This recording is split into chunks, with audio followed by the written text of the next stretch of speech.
गुल्लक का जादू। यदि आप मेरी चैनल में नए हो तो मेरी चैनल को सब्सक्राइब करें, शेयर करें और लाइक करें।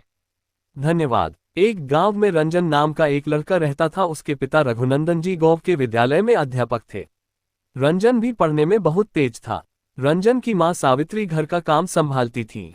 रंजन जब भी विद्यालय जाता उसके पिता उससे बात नहीं करते थे। वे अन्य विद्यार्थियों से अच्छे से बात करते थे। एक दिन रंजन विद्यालय से घर आया तो सावित्री जी ने उसे खाना खाने के लिए दिया। तब रंजन ने मां को गुस्सा दिखाते हुए कहा, रंजन, मां, मैं उस विद्यालय में पढ़ने नहीं जाऊंगा। पिताजी मुझसे बात नहीं करते जबकि वे मेरे साथ पढ़ने वाले सभी छात्रों से अच्छे से बात करते हैं। सावित्री जी, बेटा पिता के बारे में शंका नहीं करते। यदि वे ऐसा करते भी होंगे तो जरूर उसके पीछे कोई वजह होगी। तू खाना खा ले, इस बारे में हम शाम को बात करेंगे। रंजन उनकी बात मानकर खाना खा लेता है। शाम को जब रघुनंदन जी वापस आते हैं तो सावित्री जी उनसे रंजन से बात न करने का कारण पूछती हैं। रघुनंदन जी रंजन को अपने पास बिठाकर कहते हैं, रघुनंदन जी, बेटा, पहली बात तो ये कि ये बात तुम्हें मुझसे पूछनी चाहिए थी। दूसरी बात ये कि तुम मेरे बेटे हो। अगर मैं तुमसे विद्यालय में बात करूंगा तो अन्य छात्रों का समय नष्ट होगा, क्योंकि एक शिक्षक का सारा समय अपने छात्रों के लिए होना चाहिए। तुमसे तो मैं घर पर बात कर ही लेता हूँ।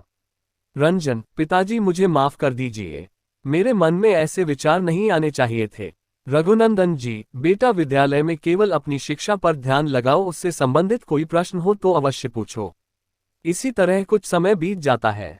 जब भी विद्यालय की छुट्टियां होती तो अधिकतर छात्र घर जाने से पहले बाहर खड़े आइसक्रीम वाले से आइसक्रीम लेते थे।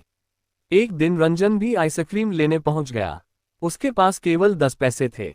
आइसक्रीम वाला, 10 पैसे में आइसक्रीम नहीं आती है, कम से कम 25 पैसे लाओ।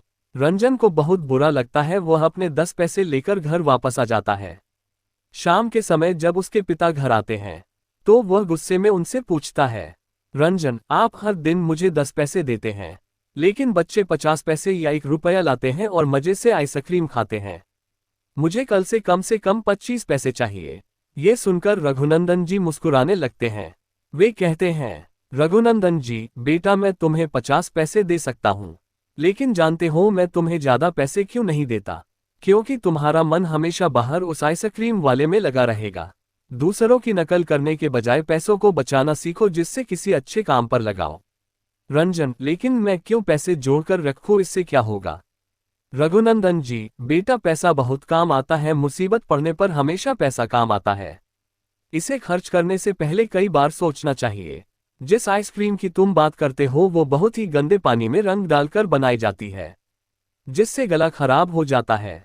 इसीलिए मैं तुम्हें कम पैसे देता हूँ, जिससे तुम उसे खर्च न कर दो।